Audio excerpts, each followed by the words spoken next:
questo Montepulciano almeno in 13 gradi è già una cosa... Sono forti.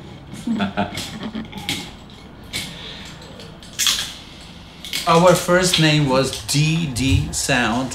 DD meant Disco Delivery. We decided that we could also use our family name, which is La Bionda.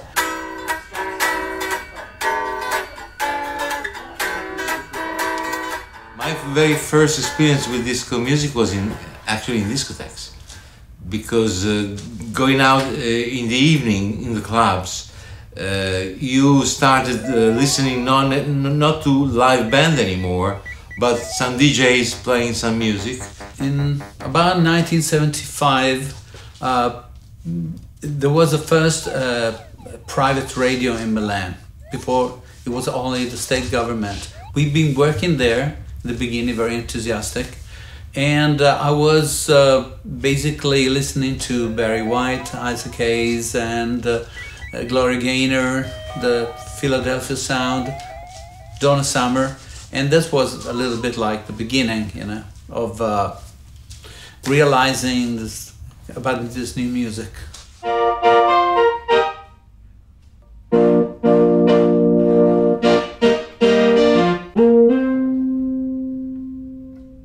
Has to be warmed up. No programming, just play. This is Prophet 5. I think it's the very beginning of synthesizer in the disco.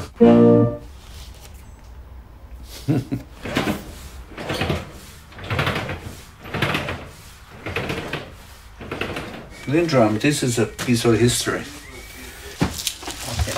This is the Roland TR-808 special machine, you know. We were keen to work in Munich more than anywhere else, you know, because we knew these musicians knew what to do. And also the rhythm stuff was a little more steady, more like mainly using the 4 on the floor, you know, the bass drum. The drive of the song was given by the 4 on the floor, because the 4 on the floor was actually the basic of the disco music.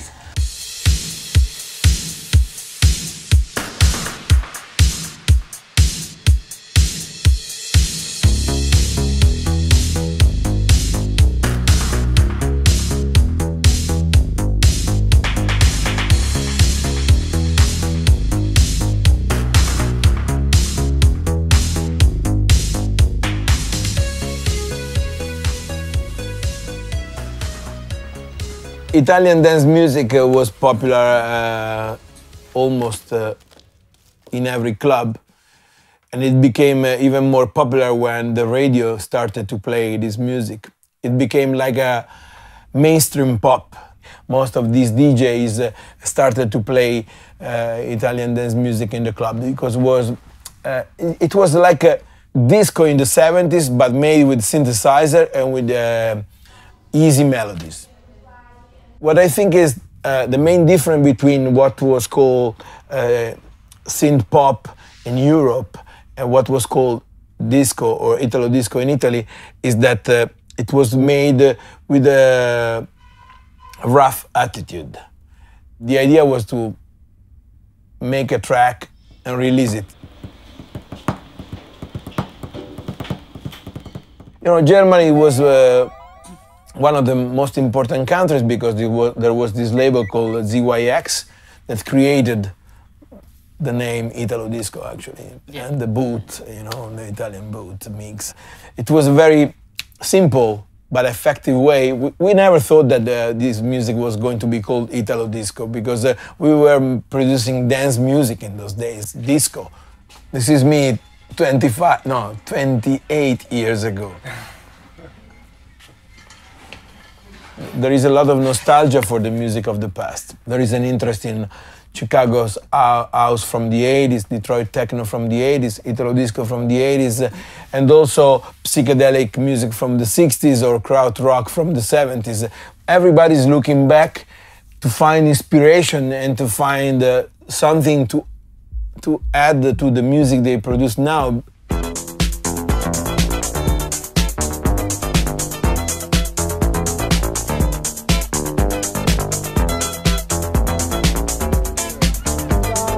The first 2.5 years in Milan was amazing. We had a lot of famous people coming as well, artists. I was hanging out with groups like the Tramps, Tina Turner, James Brown.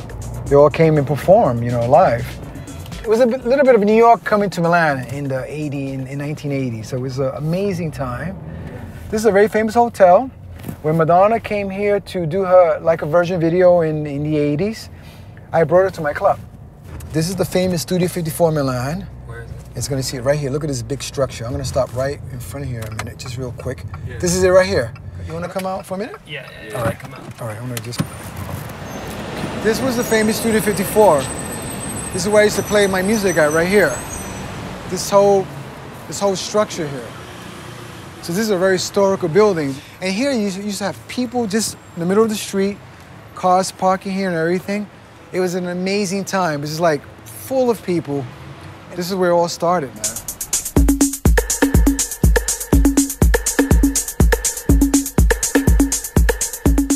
I walked in one afternoon to Zanza Records in Milan, and Mario Boncado was actually there. And he came up to me, he said, listen, I heard a lot about you. I'm a fan of your works and all that, and I would like to work with you. Mario was a very stylish guy, really elegant. At the time, he was always smoking cigarettes, and he used to drive these incredible Mercedes cars. So he says, get in the car, you gotta hear this demo. So he puts in the cassette, and he says to me, what do you think? I said, this is good. I said, because it was completely different than the BB Band All Night Long, which was completely disco, more orchestrated arrangement, whereas this track, or Dirty Talk, it was the Cambio single, which was completely electronic. It was monophonic, completely just one single note production. Probably created, if you like, a new trend in dance electronic music.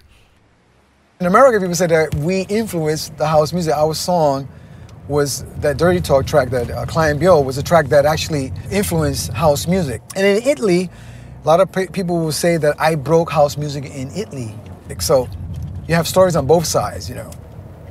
But the guy, in particular from Chicago, who was very popular at the time, who was contacting me, was a guy called Chip E. It's house. It's house. It's house. It's house. It's house. It's house. It's house. It's house. It's house. It's house. It's house. It's house. It's house. It's house. It's house. It's house. It's house.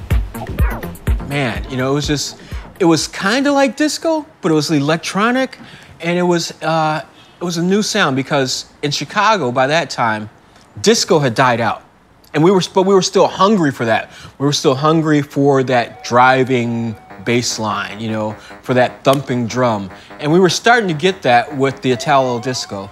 There was this guy, Walter Cap. He had an export company, an import company. It's called Cap Exports. So Walter would bring in stuff, and he started bringing in these disco records from Italy. If it weren't for Cap Exports, we would have no idea that they were making this Italo disco music.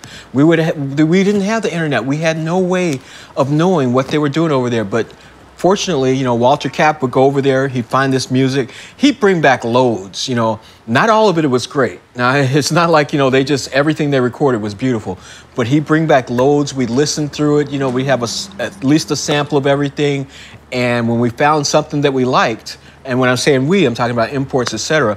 I was one of the buyers at the time. When we find something we like, we buy it heavy, we make them hits.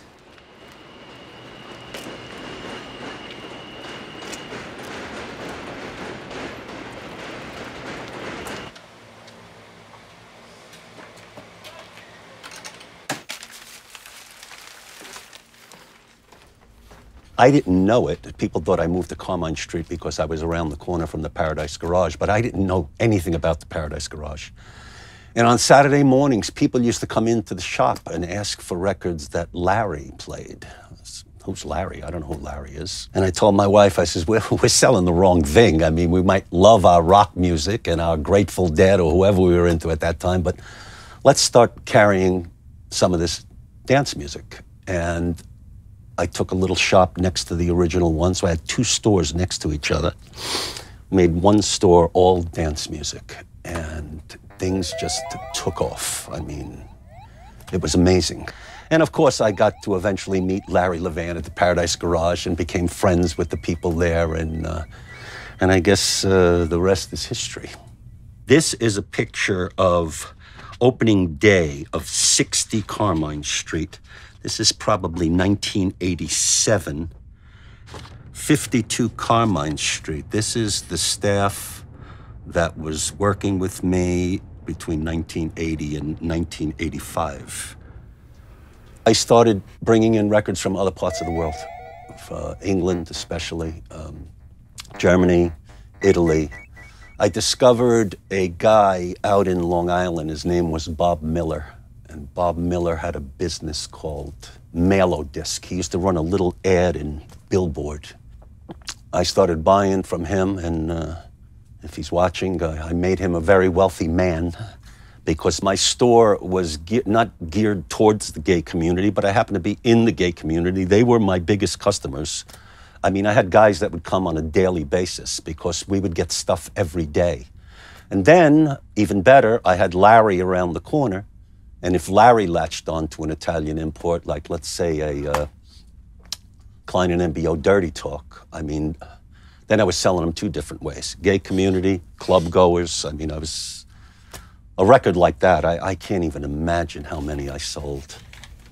I mean, a lot of the covers were very sexy. The glossy cover and these seductive poses. But me, myself, what I found interesting about Italo was not only the covers, they would take a rock song like Everybody's Talking. This was done in Midnight Cowboy and do it in a disco style. This is a remake of a Genesis song.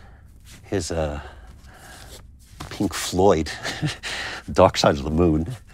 So it's very interesting. I would say that without this medium of Italo disco, it's possible that it might have taken us longer to get into house music, or it's even possible that we may not have ever gone there, because it really gave us, me personally, gave me a lot of motivation to want to duplicate this for Chicago, to go from disco to house music. It was the middle piece which got us there, and it's a part of our history. Italo disco is a part of house music.